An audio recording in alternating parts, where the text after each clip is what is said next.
Welcome to the show, everybody. My name is Paul K. Lemire. This is Your City, Your Voice, coming to you live from downtown Niagara Falls, Ontario, Canada, in the studios of 4680Q Radio. Welcome to the show, everybody. What a beautiful day out here. Sun shining, a little bit chilly, but nothing major out here. The roads are drying up, and it looks like it's going to be a good day for flying tomorrow. That's right. So, Straight Talk Thursday, show number 667. Holy jeez, we're getting up to 700. Where's my buddy Peter Dichter? He's got to be here for 700. He's way down south in Naples, Florida right now. Weather, well, I've been shoveling for 2 mornings in a row, but last night was clear as a bell. You could see the stars, no snow. Thermometer read 25 degrees at 4 o'clock in the morning when I got up. I don't know about you guys when you rolled out of bed. You were probably still busy chasing cheerleaders in your sleep when I got up. And the humidity sitting at 59% and the barometer sitting at a low at 29.12. Hopefully it rises during the day here and brings us a beautiful day. And it looks like that's exactly what's happening here. High pressure and clearing weather. So the weather's shaping up. Roads are dry, but still, this is time of year you want to get your car in. Now, I was looking at the weather for about 2 weeks from now. We're going to be in the 40s. What a great time to get your car into Wild Bill's Auto Repair and Body Shop. Go see Ken Hunter and get your car checked over and ready for spring and summer that's coming up. We know it's on its way. We're on the right side of it. Another week or so, and the clocks go ahead, and it's going to get dark around 7 o'clock. Get your car in there. Get it checked up. Beat the spring rush. Ken's going to go over your car, top to bottom, A to Z. Make sure all the systems are go for the summer. Get those winter tires off. Get everything done before the rush. There's nothing worse than waiting till the last minute and then having to run in there and trying to get things done. This way, you're good to go for the summer. Where are they? Oakwood Drive, next to the Kia dealership. Really, really easy to get to. A full body shop where you can take your car in, get it repaired if you get in the smash 'em up derby, and he gives it back to you in showroom condition. You can't beat it. Wild Bill's Auto Repair and Body Shop. Get over there today. Tell them Paul from Your City, Your Voice sent you. Go to wildbillsauto.ca. You'll see all the services they have to offer and be able to make your appointment there even. While you're there, jump over to my YouTube channel, Paul Lemire 4973. Go over to the YouTube channel. Yeah, go there and take care of your subscription. Come on, subscribe. It costs nothing. What's the matter with you? Subscribe to the channel. Get in on the action. We talk about all kinds of stuff, and it's a fun deal. It's a fun deal when we do start talking. So you want to subscribe, thumbs up, comments, the whole 9 yards. Do it all. Costs you nothing. Helps the algorithm.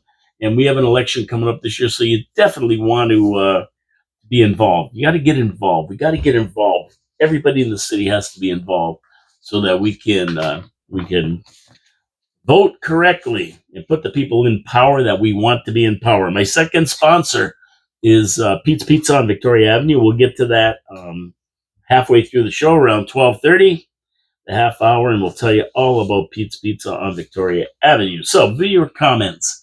Let's get to viewer comments first, but before I do anything, I'm going to have a little sip of water here. Water poo.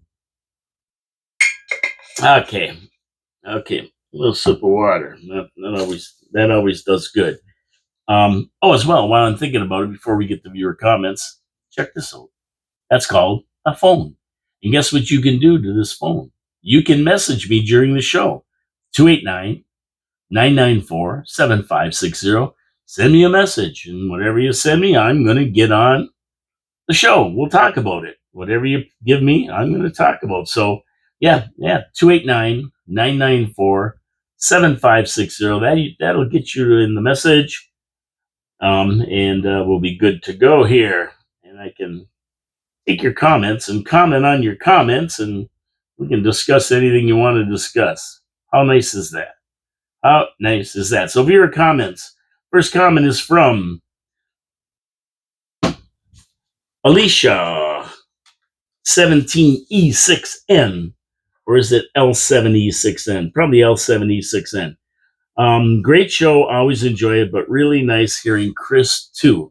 And I agree. When Chris Regis is in the studio, we get a lot of really good information. Chris is pretty good. He knows this stuff, and he's not afraid to voice his opinion or where he thinks anything should go, which is great. That's what we want on the show.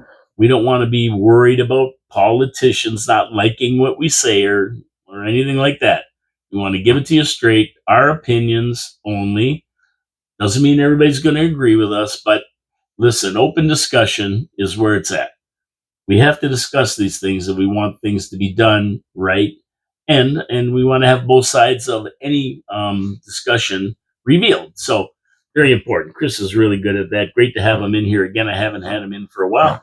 Don't worry, he'll be back. He'll be back. We're going to get some more guests in as we roll towards the election, and of course, May 1st is the nomination, open nominations. And as we move through, well, May 3rd is going to be the date all the letters from the mayors have to be into Bob Gale regarding amalgamation and what they think. So it's going to be a pretty interesting 2 or 3 months moving to May 1st, couple months, and to that nomination time.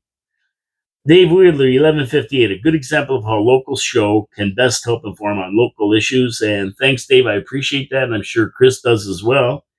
And I have to say that if anybody listens to this show and they want another perspective and another show that talks about the same things we do, a lot of them, with a different perspective on it a lot of times, you can listen to Dave Wheeler and Pete Giblet in the morning, 7 o'clock in the morning, Talking Niagara. You can certainly go and tune into them. I would advise it, and you'll get their take on a lot of things, not only in the Niagara region, but around the world, as well as sometimes a different view than I have. And that's fantastic. It exposes you to more opinions and more views. Talking Niagara. Thank you, Dave. I appreciate that. And from Dave Wheeler again, I take away that governance is inherently inefficient in the region. Going to one city will be unwisely relinquishing local control without assured benefits, i.e., amalgamation. Does not necessarily bring cost savings. Well, that's true. You said it, and I agree with you on that. It doesn't necessarily bring cost savings. But then again, the definition of insanity is doing the same thing over and over again and expecting different results.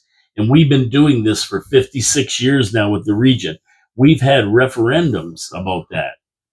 So when we talk about changing, amalgamating or changing, we can effect efficiencies, which is what we expect. But can we be any worse off than we are now with 33% tax increase over the last 4 years? So I think there's a fear of changing. There's a lot of people who don't want to relinquish. We talk about relinquishing local control, and you're right about that. They do not want to relinquish local control, but not so much the people.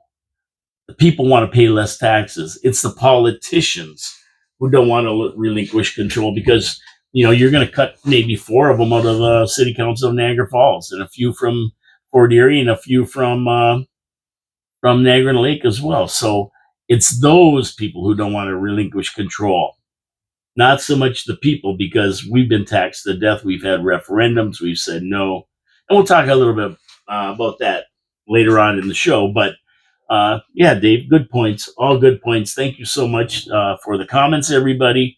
And I'm looking for more. So if you have anything to say about amalgamation of that, please just get over and go to the YouTube channel and get on my Your City, Your Voice page and leave comments on the videos. Thank you very much. So all the muckety mucks gathered at the new hospital for a beam signing yesterday. And that wasn't John Ringo Beam. They weren't signing his chest. That was what the beam signing was all about. But the big cheese was there, Edsel Ford, and he was celebrating with everyone. Now, what's a beam signing, you ask? Well, that's where they take the last structural beam that has to go in the hospital when they complete the build. And of course, they have 2 years to work on the inside. It's not complete, but the actual construction, the erection. I use that word on radio, erection. But the erection is done. So Everybody who's involved in the project signs the beam, including all the muckety mucks. So construction workers, planners, engineers, and of course, our photo op crowd, they all got to be there, of course. And they get to sign the beam before it's installed. It's a big deal. So they signed the beam, and Sonny Helani was there. Why he was there? He's on the hospital board, maybe or something. But I maintain he's going to run for city council next election. That's why he's at all these ceremonies. In this case, he probably should have been there because I think he is on the hospital board or whatever it is. But there he is, once again signing the beam. Of course, King James the flute chirping away at the podium as Doug Ford's unelected MPP for Niagara, and everyone in the kingdom of Fa was happy, even the Fa King Mayor. There you go. Congratulations. We are not only just a little bit away from a summer of 2028 grand opening. The inside has to still be finished. So, of course, the first question asked to the Premier was regarding amalgamation. And the whole region makes me laugh. I get a kick out of this argument. I really, really do. And I don't know if you could tell by watching the show, but I get a kick out of it. Since January the 1st, 1970, this form of regional government has been panned. I mean, everybody has panned the regional government, and it's been criticized as wasteful, duplicate, and something nobody wanted in the first place, something that was forced on us. This is what people are saying. They hate the region. And in a referendum back in the 90s, I believe, had one overwhelming response from people, and it was loud and clear, like 70%. Get rid of the region. Get rid of that damn region. But nothing ever happened, of course. Ever since then, the region has been picking our pockets, and now we have had a tax increase of 33% over the past 4 years with no end in sight. I mean, they're looking at big increases down the road because they're broke. They're broke. They're in debt like crazy. And the only way out is to pick our pockets. That's it. Okay, so that sets the scenario for a gentleman named Bob Gale to take over from a weak liberal chair in his job, get rid of the region as we know it. And now you got to remember, that's something everybody has been asking about, from complaints to everybody and also via referendums. And what happens now? Oh, we get these wishy-washy politicians protecting the status quo. And people are going to want to get rid of the region now. They're crying, oh, amalgamation, it's going to cost us more. It's never worked anywhere in the world. And blah, blah, blah, blah. Now, all of a sudden, they love the region. All of a sudden, they love the region. If it was a liberal up there saying, I'll bet you $100 they'd love the liberals' idea. But no, it's the conservatives. So they hate it now. And they're like honey badgers protecting their newborn about this. All of a sudden, the region is the best thing that ever happened, and we don't want to get rid of it. It makes me laugh. I really do get a chuckle out of this. All the people who hate the region now love the region. Bob Gill gets up there and he's talking about it, and they're trying to make him look like a fool. And we all know the region has to go. We know it. So why do we need all these consultations and input? Let's just make a move, contract government, including top-heavy staff, and duplication of services, pay down the debt, save some money here, and get on with it. We don't need any more jibber-jabber. We've had 56 years of jibber-jabber. What we need is action. We need action. That's what Bob Gale's going to deliver. Excuse me. The consultations have been done for the last 56 years. We know regional government doesn't work.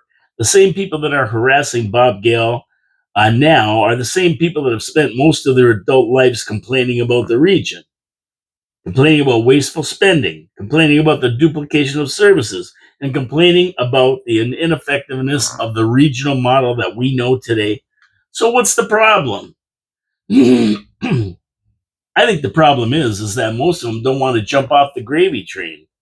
They don't want their nice little racket to be taken away. That's got to be the answer. Everybody's been talking about getting rid of the region, and all of a sudden, when it's going to come to fruition, one way or the other, now all of a sudden they're against it. Now, savvy mayors like Mayor Jim, they get it. And they back it 100% because Jim knows you get rid of the region and he's going to be the king of the city. Now, he's not only going to be running Niagara Falls, he'll be probably mayor to run Fort Erie and Niagara Lake. He's behind it 100%. He knows what it means. Of course, there's always an ulterior motive for anybody. Let's face it, whether you're for it or against it. But I think we have to bring change to fruition. It's got to get done. And we know one thing, that, we got to stop being a bunch of Karens and nothing. And I mean nothing that Bob Gale will do, whether it be 1 or 4 cities, can be any worse than the last 56 years of regional government. And I keep saying this, the definition of insanity is to do the same things over and over again and expect different results. We've been doing it for 56 years. It's got to stop. And as far as one big Niagara, all that's going to do is be another regional style government, all one together, and we're going to face the same problems. I think Chris Regas had it right. The 4-city model, Niagara, Welland, St. Catharines, Lincoln, that's the way to go. And let's get it done. Thank you for your attention to this matter. Okay, surprise, surprise, surprise. Another Gomer Pyle moment in Niagara. The province has appointed a new chair for the Niagara Parks Commission, and that person is Graham Coveney. Who? Yep, Graham Coveney. Now, you may say who, but I don't know. I think this guy's going to be all right. The St. Catharines resident says he's looking forward to help lead this excellent organization. And I kept saying, who? Well, although many of us have not heard of the gentleman, he served as the Niagara Parks Commission vice chair since January of 2024 and previously served as a commissioner from 2019 to 2022. So he's not outside of the bounds of a good person maybe to take over. He knows the routine. He's been there, done it. He was assistant to Bob Gale when Bob Gale had it. So yeah, he sounds like a good choice. Excuse me. He's a financial planner, was a former public member with the Council of the College of Optometrists and a community member of the Canada Pension Review Tribunal. So he's got some stuff under his belt, so to speak. And that's it. I don't have any more information about this guy. I take it he must have heavy ties to the Conservative Party to get this position, which is good. Good luck to him as we go through a new era of Niagara Parks Commission with the province's Destination Niagara strategy. This guy's been around. He's done it. I'm looking forward to seeing him there, even though I've never heard of him. And we'll see what he accomplishes. And the way I look at it is the good thing is Heidi von Nieuwesteg, who a lot of people were telling me were going to get the appointment. Excuse me, it's dry in here. Didn't get it. So that's a bonus. But yeah, congratulations to Graham Coveney. And we look forward to you on the Niagara Parks Commission working with the city of Niagara Falls. And don't forget, you owe us money. 1.2 million, don't cut it. We need like 3.5, 4 million. Think about that one. Okay, so Bob Gale is doing a tour of city councils, taking questions about amalgamation. Made a stop in Fort Erie where he was grilled by Council and Mayor Redicott. Let's just say his reception wasn't pleasant. Pardon me. As a matter of fact, he left council with councilors unanimously voting to file a code of conduct complaint against the new regional chair. That's right. He goes in there to tell them about amalgamation, and he gets hit with a possible code of conduct complaint against him. Ward 6 councilor Anne Marie Noyes said Gale's letter to the province referenced a pattern at the region that raises serious concerns regarding waste, abuse, and a culture of casualness with taxpayer dollars. Other councilors said Gale was not prepared. He gave them his vision without any data to back it up. Mayor Redekop wanted evidence that a new governance structure, amalgamation of some sort, would actually improve things. When MPP Cheeto Bandito Wayne Gates was asked, he said he strongly opposes any plan for forced amalgamation in Niagara, giving mayors and their communities only 2 weeks for feedback on regional amalgamation isn't a meaningful consultation. Past history shows that forced amalgamation has led to higher costs and fewer services for residents. That's the Cheeto Bandito's take. The concern is whether this initiative is being driven locally or provincially. Is it being forced on us whether we like it or not? Our mayor, King James the Flute, says the current model is unsustainable, and he's right on that one. The current model is unsustainable. King James the Flute, he is right. He is right. It's not sustainable. I'm not saying that amalgamations are perfect. We can debate the best model, but the status quo is not the best model. And I think most people that I've talked to anyway would agree with that statement. Like I say, the definition of insanity. Let's keep going back to that. Personally, I think this whole deal is fait accompli. A done deal with Bob Gale, the Bob Gale tour just being lip service at its best. I think the move to amalgamation will come before May 1st in some form. Like Chris Regis said on Tuesday's show, this isn't something that can be done just by flicking a switch. No. It's going to take maybe 4 years to totally get it into the system and working properly. I think it's going to take 2 to 4 years to get it going. And it'll replace the model that we have now, which we know isn't working. But I think it has to start before this election. We have to get the election straightened out. Chris Regis thought that there would be no regional election right now. They would not have a regional election, have city elections, but not regional. And some kind of interim form of regional government to control everything while we're making the change to 4 city or 1 city, whatever they want. I think it's going to be a 4 city model. That makes the most sense right now. So that's probably what's going to happen. And I look forward to it. I want to change. We all need a change. 33% tax increases with more on the way, double-digit increases. Like Edsel Ford said, Premier Ford, he said it's not sustainable. Jimmy said that, and he's right about that. So I don't think we need any more consultations. I don't think we need any more input. We know it don't work.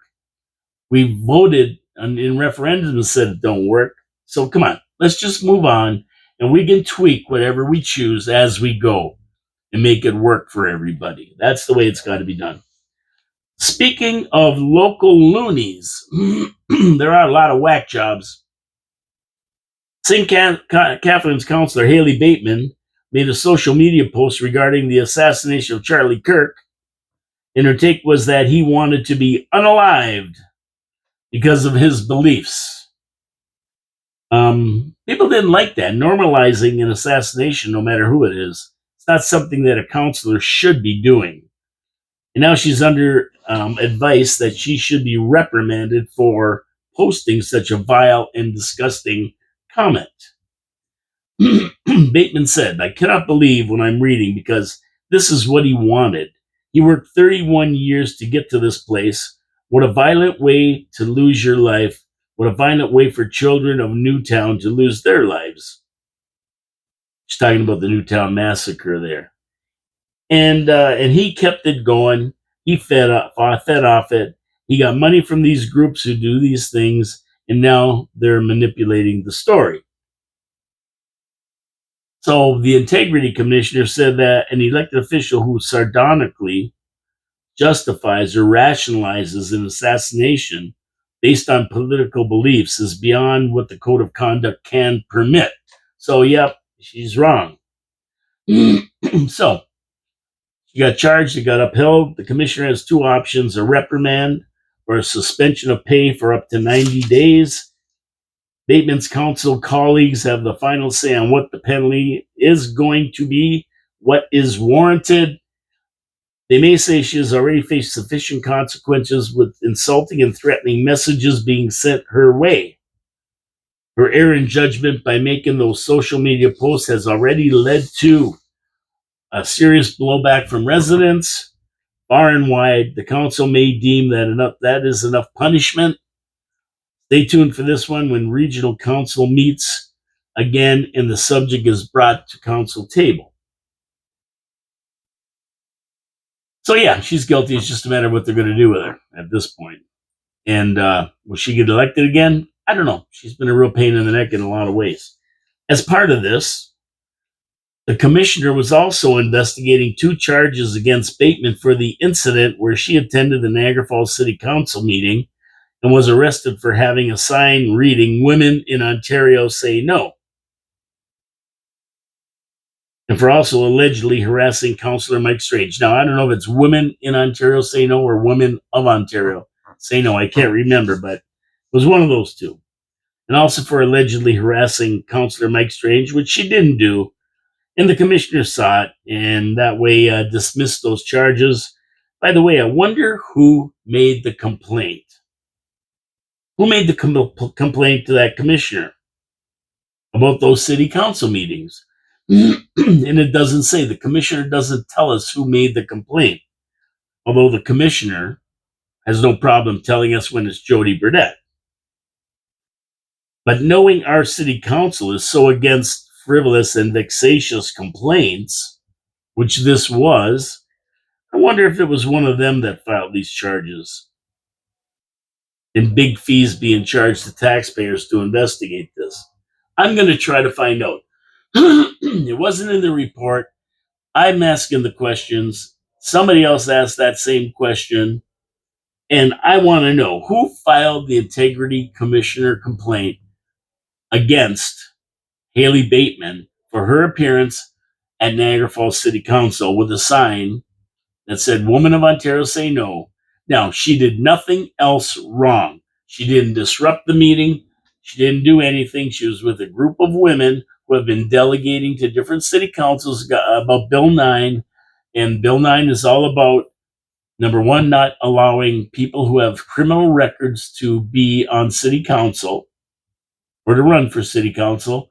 And number two, if someone's accused and is under arrest, an investigation, and a trial for the commission of a crime, that they have to step down until it's resolved. That's all they were there for. They've been doing this all over the province. And for some reason, our mayor, King James the Flute, he wouldn't let him speak. No delegations about it because Mike Strange was there and he's under these charges. He's alleged to have assaulted his girlfriend. And they wouldn't let him speak because of that ongoing case. But yet they let Mike get up and speak to that case until Lori Lococo, Councilor Lococo, shut him down. He was admonished by King James the Flute not to talk about anything but Bill 9. And what he did was proceeded immediately to talk about his case about the truth will come out and that kind of thing. People accused of things they didn't do, and the truth will come out. And he went right on like Jimmy never said anything. Nobody stopped him, and that was a violation right there. And then him calling his buddies from the Falls Rose Brigade to pack the audience the next time the women came in so they couldn't get in. That's definitely a violation of integrity. But he got off. No problem. Integrity commissioner should be investigated himself, if you ask me. So we'll see. I want to find out who launched these charges against Bateman and what it cost the city, because they're the ones down there crying about how much these integrity commissioner complaints cost us, cost the taxpayers. Well, I'll tell you how much: $3 a year on your taxes. if you want to know. So I want to find out who filed it. This frivolous and vexatious complaint against Haley Bateman. Okay, half past the hour.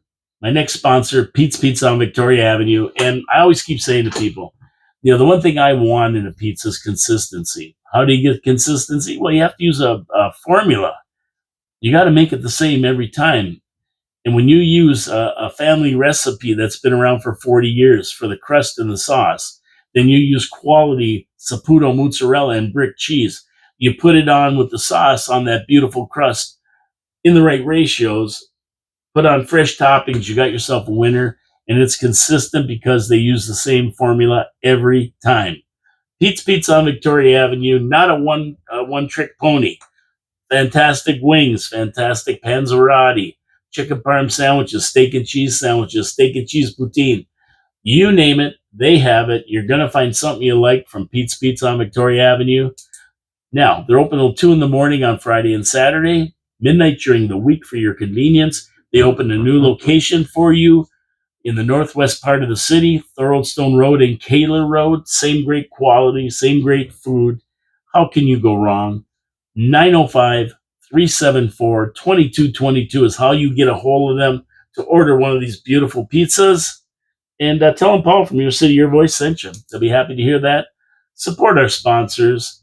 Support local business in general. We want to support our local business people. Thank you very much. I appreciate that. So let's go over to Welland. And, I can never figure this out. But Welland somehow has it going on. I told you that I watched one of their city council meetings, and it was a fantastic meeting, a business meeting. None of this nonsense we see at our city council meetings, a business meeting, and they did a great job of that meeting. Now, how about this? They've hired 2 more doctors, bringing the total number of doctors to 19 since 2023. You know what? That is amazing. Niagara Falls has got 2. Something like that. How can anybody want to go to Welland more than they want to come to Niagara Falls? I don't get it. But they do. Like I say, they got something going on over there. I said this about a year ago. Our leader, King James the Flute, should go and talk to Frank Campion. Fearless Frank. He knows how to get doctors to come to their city. He's the king of Welland over there, and find out what the hell they're putting in the water. I don't know what they're doing over there, but something's happening where they can attract doctors like crazy. Now, they are offering $100,000, and we are too. We're offering $100,000. And I wonder if they look at King James the Flute, his videos, and say, no thanks. I don't want to practice in a carnival tent city. You got to wonder, because Welland knows how to do it. Who wants to live in Welland? Nobody. And why Niagara Falls can't replicate their success, I don't get it. If you need a family doctor, help us 20 minutes away, just over here. Go to Welland. You have a shot at getting a family doctor there. And in Niagara Falls, not so much. And I don't know what we have to do to attract doctors here. I don't have a solution because I really don't know what the problem is. We have some of the best restaurants in North America here. We have the attractions. We have the casinos. We have everything other than good roads and clean streets. We have everything else. And I don't get it. But hey, somebody should go have a talk with Campy and see if they can give him a few soda pops and figure out what he's doing. Maybe he'll loosen up and tell him. Okay, now, I don't know if this is true or not, but it's pretty funny. And it's probably the truest thing that I read on the internet, if it is true. Apparently, the quote is attributed to Austin Matthews of the Toronto Maple Leafs. He was the captain of the gold-winning U.S. men's hockey team. And he allegedly said this: they're telling us, Canadians, we're bad people because our government, Trump or whatever, but that isn't us at all. Their last prime minister did blackface, divorced his wife, and then started banging Katy Perry. Who can who can't sell tickets to her show anymore. So he's defending the Americans and saying that Canadians are saying that Americans are bad people and Trump's a bad person. Their government are bad people. And he says, that's not us. That's not Americans. And then he goes on to say our last prime minister did blackface, divorced his wife, and started banging Katy Perry. And Katy Perry is someone who can't sell tickets to her shows anymore. I don't know if he said this or not. I have no idea.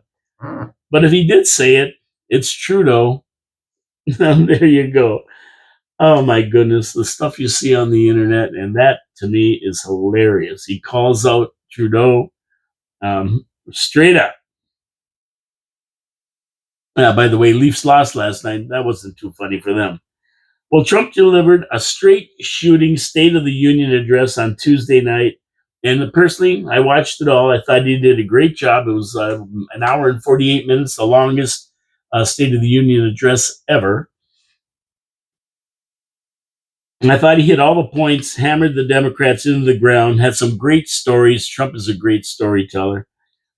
And hammered the Democrats for their hate of America. You know, Democrats hate anything that's pro-America. And their only job really is to obstruct the march of America to peace and prosperity. And I believe that around 72 or 73 Democrats didn't even bother attending the State of the Union address. I mean, that's pretty bad. And they wouldn't even stand when people were honored for their patriotism and bravery. You know, it's sick. You know, these people are mental cases.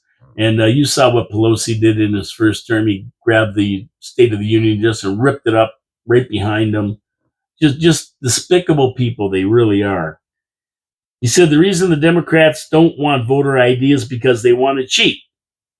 He said the Republicans have to stop the Democrats from cheating in the midterms and next election. The Democrats wouldn't stand up when Trump announced he is banning children from transitioning and protecting children's rights. He called them all crazy and said they're lucky they have a country with people like the Democrats, and said they are destroying the country, but the Republicans have stopped that just in the nick of time. And, you know, what he was saying there is that the United States, the people, Americans, are lucky they have a country after 4 years of Biden. And the Republicans stopped the demise of America just in time. And he didn't pull any punches. His biggest punch to the gut was asking those in attendance to stand if they agreed that the first duty of the American government is to protect American citizens, not illegal aliens. And they wouldn't stand. And that's really all you need to know about Democrats. Anything pro-American, they hate. And Ilhan Omar and Rashida Tlaib, they were there yelling and screaming and calling Trump names. They were wearing no ice, hate ice, and all these other things on their thing. That dope Al Green, he got thrown out of the meeting. That Democrat got thrown out of the meeting before because he had a sign that read "Black people are not apes." Now I don't know whoever said they were, but he had that sign and they threw him out for it. He was yelling and screaming at another guy. And of course, the number one criminal immigrant, Somalian pirate Ilhan Omar was there, along with her terrorist Palestinian partner. They stood and heckled the president. One of the women that she brought to the meeting was thrown out of the meeting for yelling and screaming. Our only hope is they get arrested and sent back to the country they came from. Get rid of them.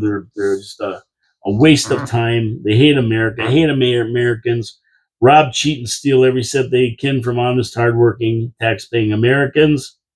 He framed the upcoming midterms as a rescue mission, and he is right. And that was a fantastic speech. I've seen a lot of really, really good speeches. Ronald Reagan being the best ones that I've ever had. Ronald Reagan had the ability to make you think you were an American, even if you weren't. That's the kind of speech you could lay down, and Trump's right behind him. And of course, the Democrats always give a rebuttal. verbalized by one Abigail Spanberger, the mouthpiece governor from Virginia, basically saying a lot of nothing. Of course, she accused Trump of lying, but then that's their MO, because the reality is they have nothing else going for them right now. They're talking about running AOC and Kamala in the next presidential election. They have nothing to say. They have nothing going for them. She attacked ICE raids, removing violent criminals and fraudsters. Of course she did. Anything pro-American that would be good for Americans, she hates. Accused Republicans in Congress of failing to oppose the president. Why would they? They agree with him. It basically was a safe choice for the Democrats. She is not running for anything in the midterm, so she was just a safe choice. Throw her up there and let her mouth off. Other than the normal accusations thrown at Trump, she cooked up a big nothing burger in his or her rebuttal. And the Democrats, to be honest with you, have bigger worries than winning the midterms, trying to stay out of jail as convictions are starting to come down on the fraudsters and Epstein Island inhabitants. Former Prince Andrew's just to start. It's going to start unraveling fast, and the Democrats on that list are going to start falling. When the best Democrats can send to the 2028 elections are Kamala and AOC, you know they're in trouble. And the rebuttal showcased exactly that. Now, there's going to be stuff handed down against Omar as well. I mean, she married her brother to get into the country. She was worth nothing when she came for it. 2 years later, she was worth $30 million. They've been doing things they shouldn't have been doing. Let's put it that way. And there's a lot of them that are in that same boat. They're all going to go down eventually. They're all going down eventually. Let's see. I got a ding here. Some other notes. The USA came out to a standing ovation, which was pretty cool. And the president said he was going to award goaltender Connor Hellebuck the Presidential Medal of Freedom. So that's pretty cool for his fantastic game against Canada in the gold medal round.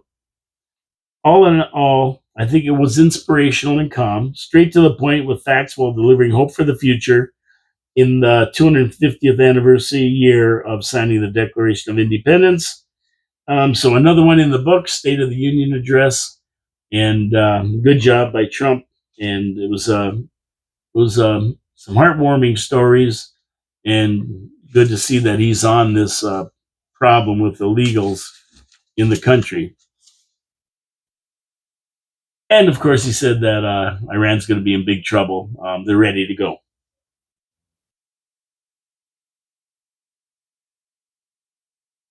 Now, I'm laughing at all the people that get on television and they keep yelling about Americans having to pay the tariffs, not the country, that they're imposing them on. I mean, if that were the case, why is the CPI, Consumer Price Index, sitting at 2.4%, the lowest it has been since tariffs were put on goods? If consumers paid the tariffs, like the TDS crowd claims, the CPI, the measure of inflation or deflation, would be soaring, going up, not going down, as prices increase because of those tariffs. And that just goes to show you that these tariffs, when they're put on goods, if the goods, they charge more for the goods, they're coming into the country more expensive because of tariffs. By the time they're spread out over 350 million people, they amount to pennies. They're not driving inflation or anything. No matter who's paying for them, they're not driving inflation. And the long-term effects of these tariffs, where people are going to start being able to manufacture in the United States, bring manufacturing back, which means jobs and taxes and everything else, that right there is going to offset any increase in anything. Not to mention, Trump's giving people who work overtime no taxes on their overtime pay and no taxes on tips, plus other benefits. So this will amount to way more than any tariffs he's putting on anybody. And at the end of the day, it'll make America great again by bringing back manufacturing. And that's really important, especially that they're now that they're looking at possible war with Iran pretty soon. It could open up into a full-blown war. if they don't come to a peace deal, an arrangement. I think it's this weekend they're meeting. That wouldn't be good, and manufacturing would have to be upped because they need war supplies, they need cruise missiles, they need everything else that goes with it. And it was really great in the Second World War because manufacturing in the United States was at an all-time high, and they turned a lot of those plants and factories into um, factories that would make war products, guns, ammo, planes, tanks, you name it, they made it.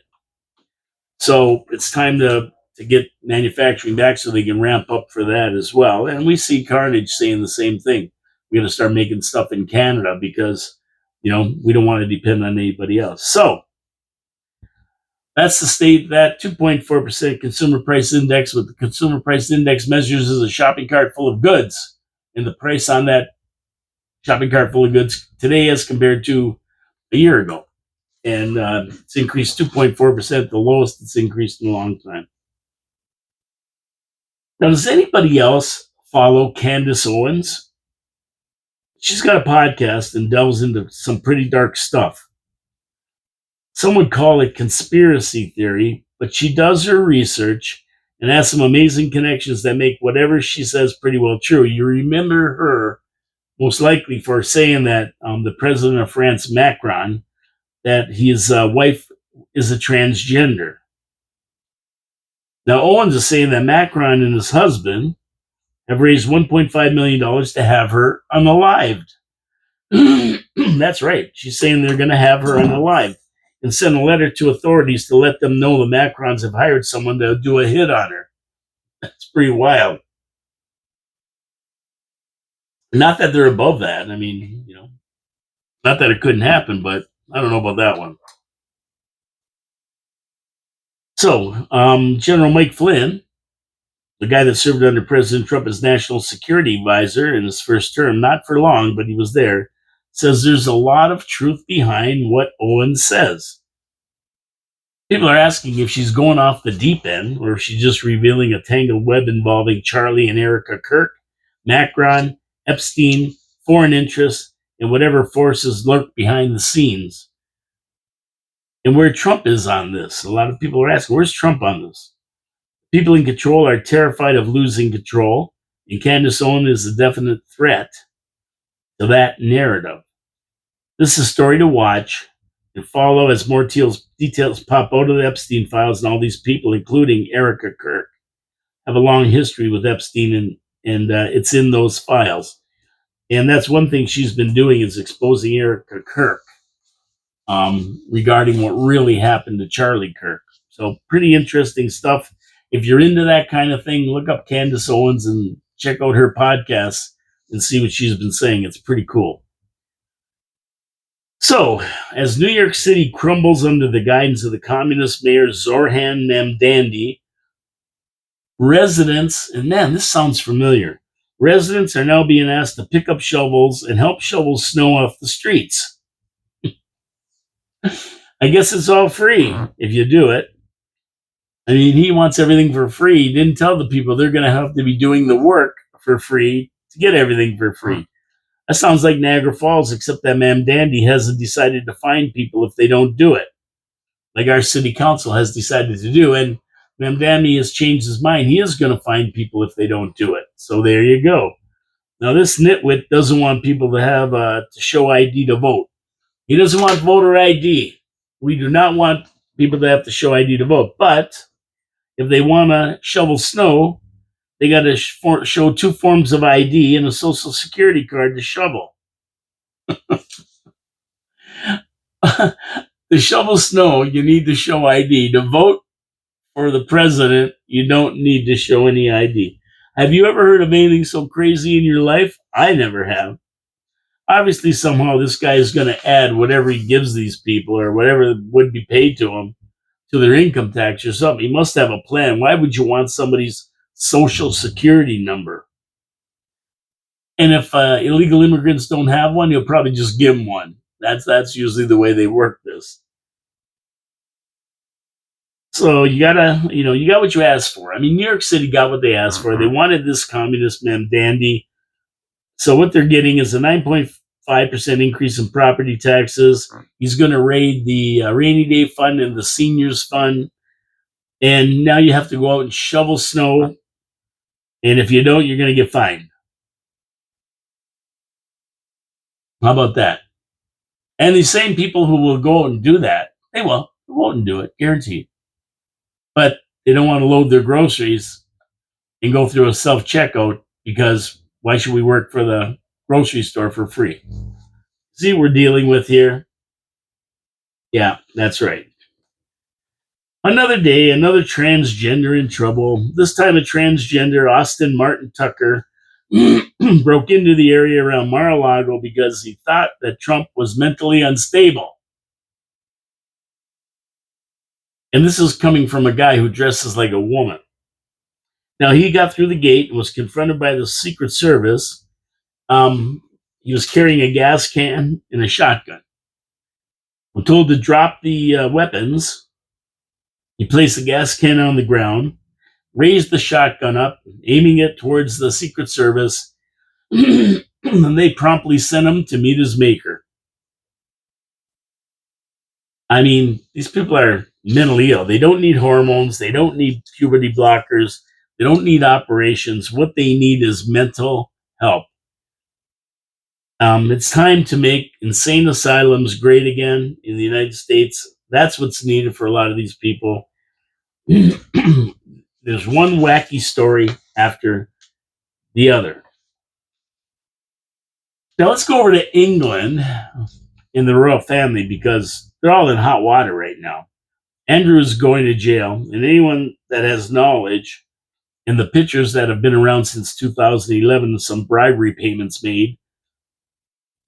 So basically, the whole royal family is aided and abetted Andrew and his perversion and pedophilia. And guess what? Charles knew about it, guaranteed. The Queen knew about it.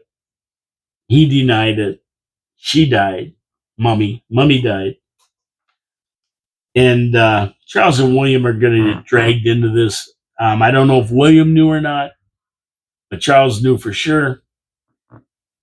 And another one on the hot seat is Fergie. Remember her, Sarah Ferguson, his ex-wife? And she was in on it as well.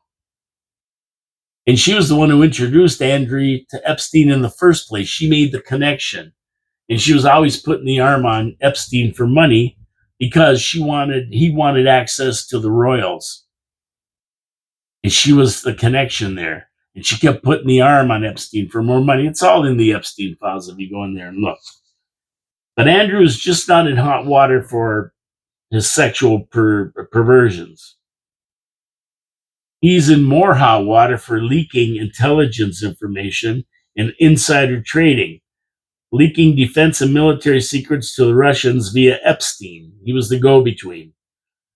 And this isn't just him being a pervert or a pedophile. It goes way beyond that now. And this is right in the Epstein files as well. His ex-wife, Sarah Ferguson, everybody called her Fergie, she's in hot water with him. And apparently she's a beau of Jeffrey Epstein at one time that hooked Andrew up with Epstein. So she's in the middle of it. It's a big, sordid mess with the royal family, and it could be the end of them, believe it or not. It could be the end of them. This could mark the end of them. It's a long time coming. They're going down. Andrew first, the King of Norway next. He'd step down. Heads are going to roll. Head of the WEF, the WEF, he stepped down because his name's in the Epstein files. There's a big lineup of big shots that are going down.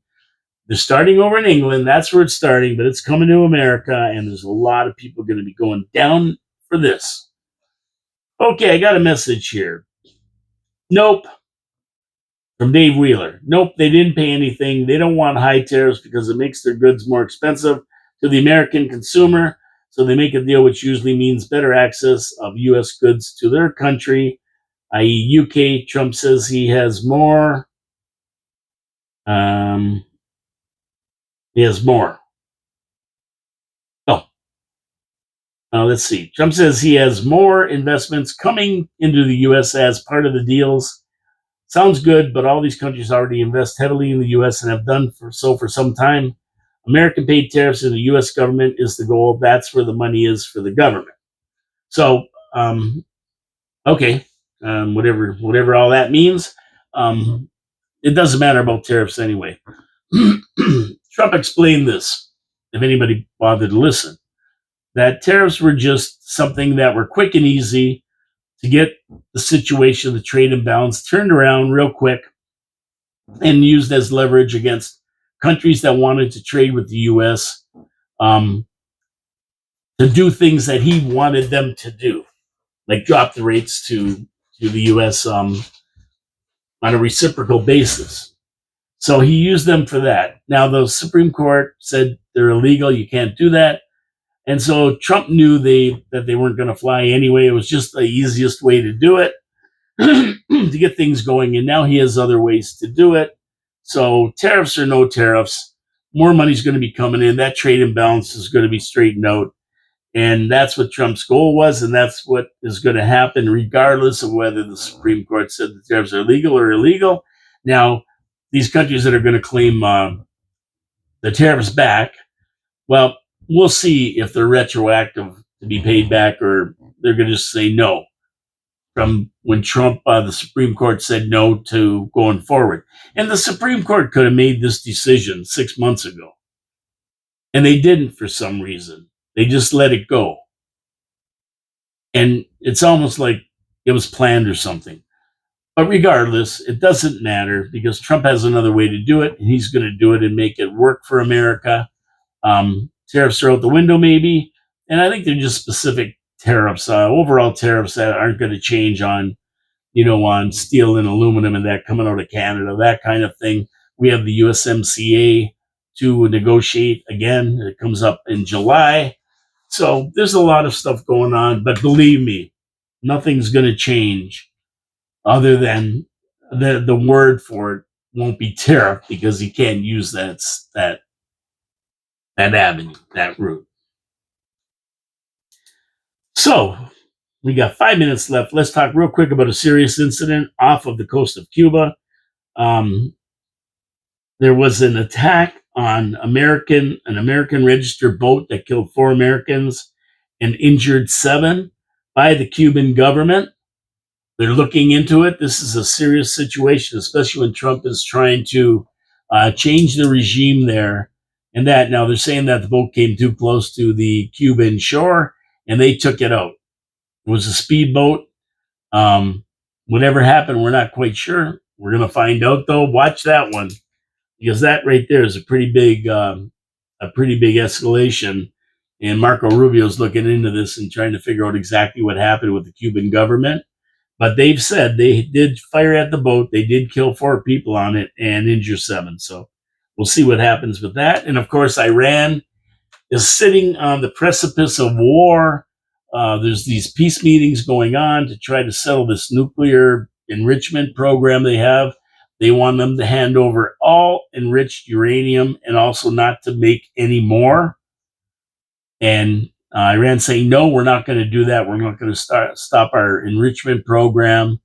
Allegedly, they're getting high-speed missiles from China, and they call them aircraft carrier killers.